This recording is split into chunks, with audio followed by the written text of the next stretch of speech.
Maggi में हमारे जो सैंपल्स फेल हुए हैं, जो भी सैंपल फेल होता है उसका एक प्रोसीजर होता है, उस प्रोसीजर के अनुसार कोर्ट में केस किए जाएंगे. I have not received any notice.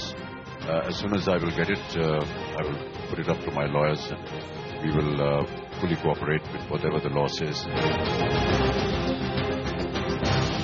Maggi product was not following the ingredients and the safety measures which were required, and that is why we have come to this conclusion that the product should be recalled from the market. With the consumer in mind that we're going to work and do everything in our what it takes, everything that it takes, to work also and to clarify with the authorities the situation and to have the Maggi noodles back on the shelf.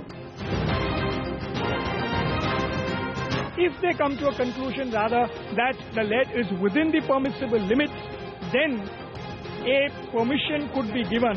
Then Nestle would be able to manufacture and sell, but it is all subject to a conclusion which is arrived at in those test reports.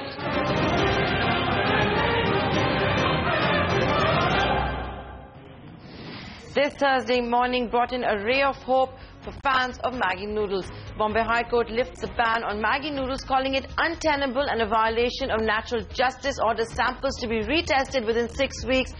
Isn't this good news for Maggi lovers like you, Surbhi? I know you can't wait for it to be back in the office canteen. Yeah, but I know it's another 6 weeks, and that is a big if they clear those tests and if there's no further litigation. But you know, Nentara, some ray of hope for the 2-minute noodle maker, but no such luck for Parliament. I mean, 17-day turbulent session, complete washout as far as the monsoon session goes, and it's been a complete disappointment. And no debate on the constitutional amendment bill for the goods and services tax throughout that parliament session. The government now hoping to call a special session before the end of September. Here are the headlines this Thursday evening. मुझे आज लग रहा है कि आदमी में दम नहीं है. The more he grows, the more he immatures. The war of words continues even as the monsoon session of Parliament gets washed out. Prime Minister equates the behaviour of the Congress party to the days of the emergency. Sources say the government may convene a special session to try and pass the GST bill. I don't know where it's headed, but what China is doing is very dangerous and unpredictable. That's the warning from HDFC Bank's Aditya Puri as China lets the yuan slide for the third day in a row. The rupee breaches the 65 mark against the dollar, even as China's central bank tries to allay fears. The development of in China of yuan having devalued twice in 2 days is something that will have to be taken note of. India must respond to the yuan devaluation, says Finance Secretary Rajiv Mehrishi. Also says the Reserve Bank has room to cut interest rates as he believes India's rates are not in sync with the world. Rollercoaster ride on the Dalal Street markets end the day with marginal gains thanks to a late rally in bank stocks. Mid-cap see profit booking. Lenders to Greece express serious concerns about sustainability of public debt. This even as the country's parliament gathers for an emergency session to vote on the bailout. Global markets treading with caution. Numbers have increased substantially in the last 8 to 10 months, which is perhaps a proxy for improved business environment world over and in India. Deal Street is buzzing with activity and investor sentiment is upbeat, says the head of the competition watchdog Ashok Chawla. That's an exclusive.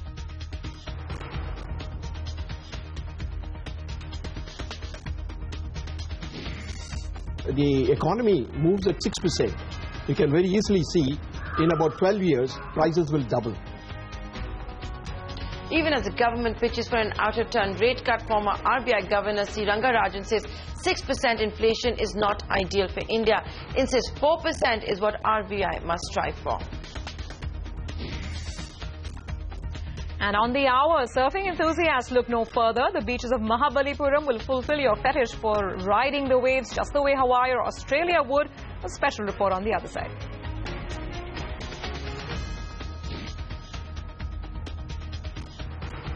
And straight on to a big story tonight. A few months back, Nestle was punished for selling food that was unsafe for consumption. Under attack was its most famous brand, the 2-minute instant noodles Maggi. The food regulator banned Maggi. The company had to fly down its global CEO to do some firefighting. Some experts say maybe he came down too late to the country. Today, the Bombay High Court has lifted the ban on Maggi, calling it legally untenable and a violation of natural justice. Priya Sheth and Prerna Barua report it's still only a partial victory for the Swiss giant. Mummy भूख लगी है कुछ मजेदार खिलाओ ना 2 minutes. It's going to take longer than 2 minutes for India to be able to slurp its favorite comfort food once again. The Bombay High Court today set aside the food regulator's ban on Maggi noodles, giving Nestle India 6 weeks to prove that Maggi is safe to eat. The court says the food regulator's ban on Maggi noodles was arbitrary and violated the principles of natural justice. It is in violation of natural justice without any basis. We would not manufacture until there's testing done again, only because the court wanted to be satisfied. The relief for Nestle comes with certain riders. The company will have to test samples of Maggi noodles in 3 accredited labs located in Hyderabad, Jaipur and Mohali to determine lead content. Nestle will not be able to manufacture or sell Maggi noodles till the labs give it a clean chit. If they come to a conclusion rather that the lead is within the permissible limits, then a permission could be given. Then Nestle would be able to manufacture and sell, but it is all subject to a conclusion which is arrived at in those test reports. In its order, the Bombay High Court rapped the Food Authority for not conducting proper due diligence and not being able to justify the ban imposed on all the 9 variants of Maggi noodles. Not only this, the regulator has also been pulled up for not testing samples in labs accredited by the National Accreditation Board for Testing and Calibration Labs, or the NABL. Nestle welcomed today's order, saying it will cooperate with agencies to get Maggi noodles back on retail shelves, something which has been outlined as a key priority by the company's newly appointed India chief. I think the mandate that we have is to look at all elements. Look at the element in terms of the product, in terms of the offering, in terms of the packaging, in terms of the communication. There has been, of course, clearly some confusion as far as the consumer is concerned on Maggi the brand, and I think that's an area that will be undertaken by us in terms of revamping and relooking at the scope of communication and engagement that we will do. While Nestle may have secured interim relief, the Maggi battle is far from over. First, the company needs to clear the court-specified lab tests, and if it does, there is the possibility of the Food Safety Authority appealing today's verdict in the Supreme Court. If I feel that the court has not taken into account the submissions of the authority, it's only then that I'll think of going. So we can say that going to Supreme Court option is not ruled out. It's neither ruled in nor ruled out. With a class action suit also filed against the company in the National Consumer Disputes Redressal Commission, Nestle's legal tangles are far from over. In Mumbai with Priya Sheth, Prerna Barua. Meanwhile, the government continues to speak in multiple voices on the Maggi issue. Remember, a class action suit worth 640 crore rupees has also been slapped on Nestle. But that did not stop Food Processing Minister Harsimrat Kaur Badal to welcome the verdict. In fact, she went on to say that the Maggi episode had instilled a lot of fear in the industry, and the verdict will bring in much needed relief. Bombay High Court has ordered testing from 3 labs in the next 6 weeks, on the basis of which it will be decided whether the ban continues or not. I think that's what I have heard. But until the written order comes out and it's absolutely clear what the court has decided, I cannot comment. But what I have heard, I welcome it, because I have always maintained that there should be total transparency for the industry to know as to what are the protocols they need to follow. The labs, accredited labs, should know how they need to test, and the consumer should be confident in what he's consuming is absolutely okay for his health. But do you think, was it a knee-jerk reaction by labs, by states to actually go ahead and ban? Well, I can't comment on that, but the court will decide that, because FSA is putting their point across as to why they took this decision. The industry is, Nestle is putting their point across, and whatever the court decides will be absolutely correct. But do you think, has it been a setback for the food processing industry as well? definitely it has created roadblocks in the food processing industry. In fact, the whole system of the timelines in testing and being given approvals has been slow as of the last 1 year. This new episode did lead to a lot of fear in the industry. There was a lot of unnecessary harassment at the lower level as well. So all these things put together was slowing down the industry. Through the judgment, before going to the details of the judgment, it will be very difficult for me to comment.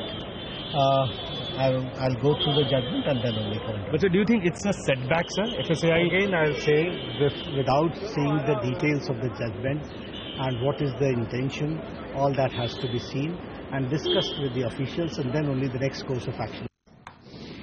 Government singing in different voices. What next to Maggi? What are the lessons from this episode? Shireen Barnes spoke to Sunil Alag of SK Advisors and the former FSSAI Director Pradeep Chakravarti earlier in the day. She began the conversation by asking their opinion on this entire controversy and the Bombay High Court order that categorically states the food regulator was wrong in his handling of the entire issue.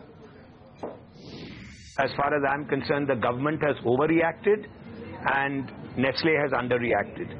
As far as everybody else is concerned, I've been defending Nestle from day one because the testing process in our laboratories was different from the testing process that Nestle has. Some of the reports which I've seen, not all of them, I saw the one from Lucknow, which was opened, they said they opened the pack in Jan and tested it in March. And then there was another one in Delhi, which turned around and said that I've tested the seasoning separately and I've tested the noodles separately. Now, that's not the way you do it, because they sell it together, so you're supposed to mix it and test it. Now, if you have different processes, you're going to get different results, and that is why you had Goa saying it's fine, Maharashtra said it's fine, Delhi said it's not fine. So all I want to say is that if Nestle is guilty of anything, they should be punished, but I think they've been, personally, I think they've been victimized. And as far as today I read in the papers that Mother Dairy's milk is got detergent and frozen fat in it. Are you going to ban it? No, you're not, because it's a government organization and it goes to children which are less than 2 years old. You should be banning that first. Double standards have been played by the entire government as far as I'm concerned. So I'm generally against all this. We've turned around and said the Americans don't know how to test, Singapore doesn't know how to test, Canada doesn't know how to test. We are the only ones who are the authority in the world now to test products, and that's not the way to do it. I'm so glad that out of emotion and impulsive action comes a logical conclusion from the High Court. Okay, Sunil Alag, I want to pick up on the point that you made that the government overreacted and Nestle underreacted. Now, in a previous conversation on CNBC TV 18, you had pointed out that Nestle, if indeed the Bombay High Court verdict goes in its favor, should sue the government of India. What we do actually have is a different scenario playing out where the government of India is suing Nestle in a possible class action suit for 640 crore rupees. What do you make of that? Well, that's the most ridiculous thing I've heard in my life. Actually, Nestle should be suing the government of India for damaging a 50-year-old brand. I mean, if this was done in the United States, the government would have been sued for billions of dollars. We are very lucky that in India we are doing the reverse. And I don't think any consumer forum is going to fall for this kind of a claim, because are they going to sue Mother Dairy? Are they going to sue all other companies? What are they talking about? All companies will run away from India at this stage if you don't have proper testing. Once again, I say, if Nestle is guilty, they should be punished, but not the way the way the government has reacted on this occasion. I'm clearly against that. Nestle has made the mistake. If you really want to know, as far as I'm concerned, they took a week to react. They have huge manuals on how to deal with a crisis, and I don't think any of the manuals were followed. They suddenly went out of the window, and social media took over, and everybody got influenced by social media and the press and everybody else instead of concentrating on facts. Absolutely. Let me bring in Pradeep Chakrabarti. So what you've learned is in 24 hours, if a company doesn't respond, this is what happens. So they badly managed it. They badly managed it. Absolutely. They badly managed it, and perhaps that is why we saw a change as far as Nestle's top management is concerned, with a new managing director being brought in. But Mr. Chakrabarti, let me come to you and talk about the role of the FSSAI and the manner in which the FSSAI has acted. You have a report that comes in from Lucknow. The FSSAI then goes into overdrive, decides to ban the product. You've got various state regulators sending in all kinds of reports. It begs the question, what is the role of the central regulator if you've got all state regulators doing their own thing? See, in our Food Safety and Standards Act 2006, Section 18, it has been clearly spelled out general conditions, general principles to be followed for enforcement of the Act under Section 18. So there are various provisions has been specified, and according to that, actually, you cannot ban a product on the basis of a test report of a sample, particular sample of a particular batch or a lot number. In that case, actually, so you're saying the FSSAI was wrong in. So you're saying the FSSAI was wrong in calling for a ban in the first place? Yeah, that is true, because as for this judgment also, principle of natural justice was not followed. So they should have been given improvement notice, and on the basis of that improvement notice, if they fail to do, then actually you can take these coercive measures, and also it is within the power of the state food safety commissioners. So only few samples have been tested, not all the samples failed in the entire country. So it was done in a hurry, and high-handedness and arbitrariness of some of the officers in FSSAI actually landed FSSAI in soup. All right, you're talking about high-handedness on the part of the FSSAI. Sunil Alag is talking about double standards on the part of the FSSAI. Sunil Alag, let's just take this forward. Because there was one report that came in from Lucknow, and then this snowballed into this mess. It was as if a genie was let out of the bottle and nobody knew how to put it right back. And then the FSSAI went into overdrive, as you pointed out.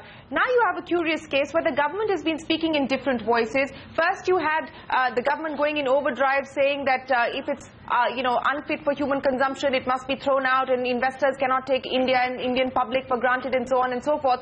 Now you have a situation where the food processing minister is welcoming the Bombay High Court order, saying that the FSSAI was creating an atmosphere of fear and driving investors away. What do you make of this doublespeak?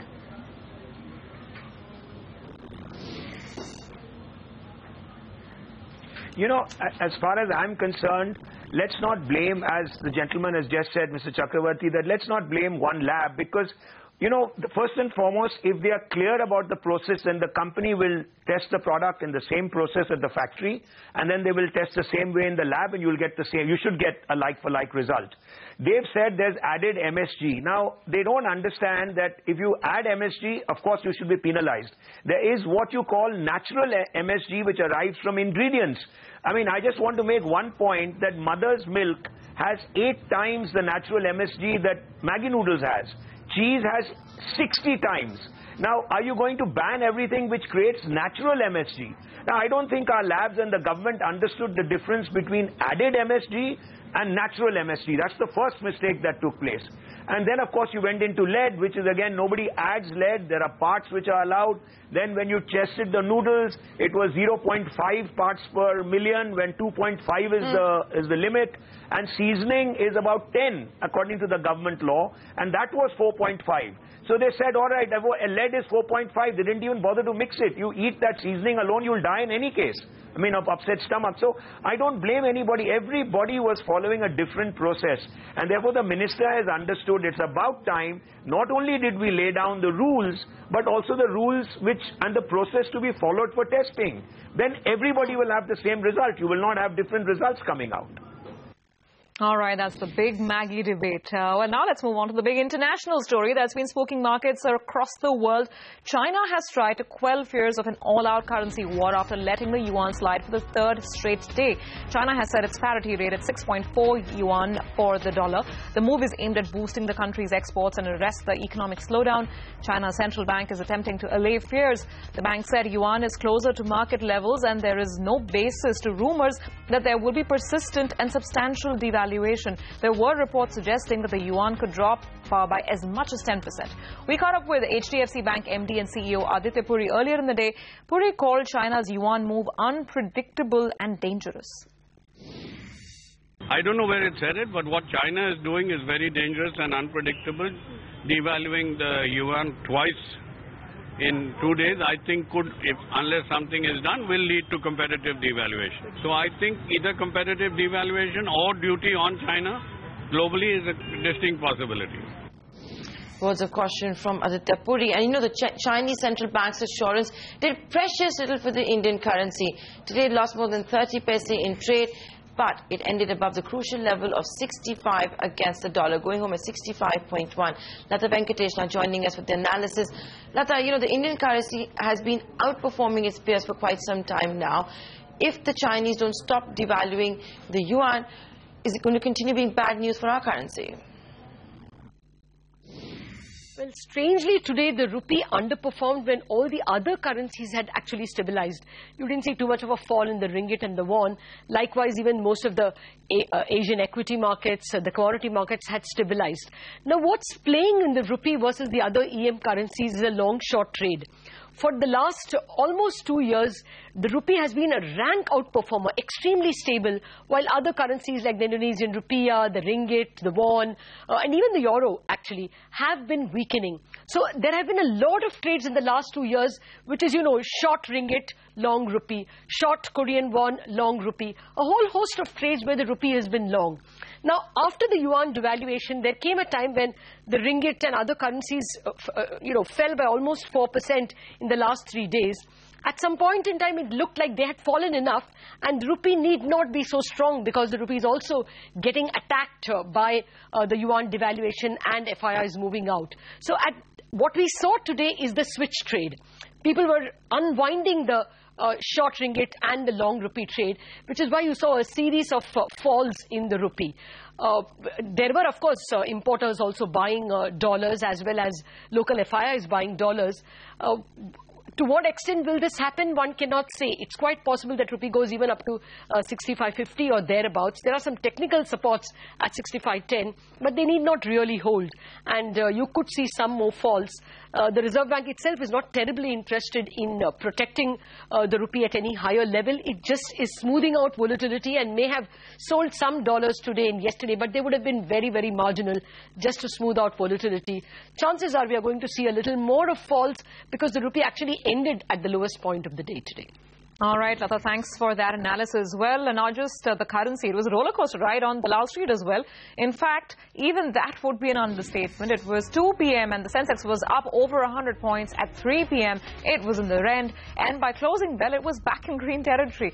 That should give you some indication of just how volatile the day was for markets today. Ditto for the Nifty, as that index ended barely in green, well below the high point of the day. Midcap saw some profit booking as well. That index ended with marginal losses. Well, it's official. The monsoon washout is complete. A turbulent and largely unproductive monsoon session ended this afternoon without legislation, including the goods and services tax proposal being cleared. Both houses of parliament have been adjourned sine die. After the monsoon washout, the gloves are off between the government and the Congress. Targeting Sonia Gandhi and Rahul Gandhi, Prime Minister Modi equated the party's attitude to emergency days.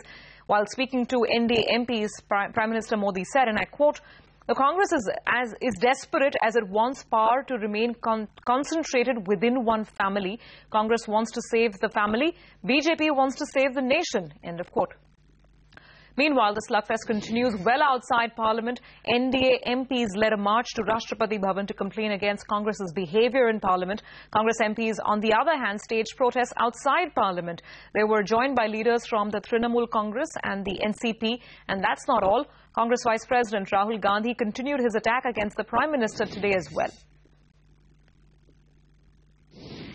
प्रधानमंत्री ने बहुत वायदे किए थे, 15 लाख रुपए का वायदा किया था, न खाऊंगा न खाने दूंगा का वायदा किया था। और दुख की बात है कि वो यहां अंदर नहीं आ पाए। मुझे लगता था, मैं उनसे चुनाव लड़ा, मुझे लगता था ठीक है हम चुनाव हार गए, मगर आदमी में दम है, मुझे ये लगता था। मुझे आज लग रहा है कि आदमी में दम नहीं है। राहुल गांधी जी के संबंध में मैं क्या कहूं? पार्लियामेंट्री स्पीच में और नारे में अंतर क्या होता है, वो डिस्टिंक्शन भी अब नहीं रही। The more he grows, the more he immatures. When the family loses power, they take the defeat personally. India had demanded that Mr. Lalit Modi be deported forthwith. Given these undeniable facts, did Ms. Sushma Swaraj or Mr. Arun Jaitley answer the crucial questions? The answer is no. I'm afraid that the two ministers of the government have failed the government and the people. Instead of a debate, we got a diatribe. Instead of answers, we got sermons. Instead of facts, we got a fudge. If the ministers and the government think that these questions will go away, I'm afraid they will not go away. So while our political leaders continue to trade charges, the fact is no work was done in this monsoon session of Parliament. The government now pinning all of its hopes on a special session, which it's hoping will be called sometime before the end of September. We had reported here on CNBC TV 18 that in case a special session is called before the end of September and the constitutional amendment bill for the GST is passed, maybe the landmark taxation will be rolled out by 1st of April 2016. Let's go across to Ritu for Nabhiyan. He's the one who's been tracking Parliament for CNBC TV 18 the last few days. Ritu, what a washout of a session. That's right. Only 9 hours of business was conducted in the Rajya Sabha, and as a result 82 hours were lost. This is the house where the constitutional amendment bill on GST was to be discussed and passed, but no business took place. Remember that once this bill is passed, it has to be then vetted by 50% of the state legislatures. That is the biggest challenge now. And after that, you have the SGST, the IGST, and the central GST legislations, which will have to be passed for a smooth rollout by April 2016. And by the own admission of the government, that looks very difficult without passing the legislation within August itself. And hence the talk about a special session either by August last week or September 1st week.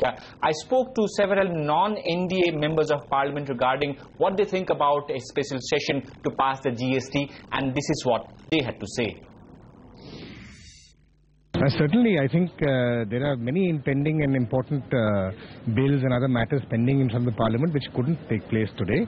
I think the government should call a special session, provided it feels it's necessary. There's a long gap of 3 months between now and the next session, so that would be beneficial.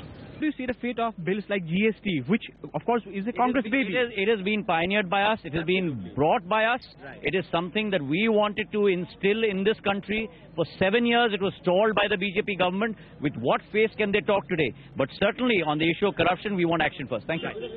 Yes, I completely believe that there should be a special session effectively to pass GST as soon as there is an agreement with the Congress that they will not obstruct Parliament. GST is, yes, one of the most important bills that we've been waiting for, and it's not us. UP only got this in 2006, they drafted it in 2011, they got it. So I hope that this time in a special session, if called, opposition will support. Long and short of it, no work done in the monsoon session of Parliament. With that, we have to say goodbye. Thanks for watching.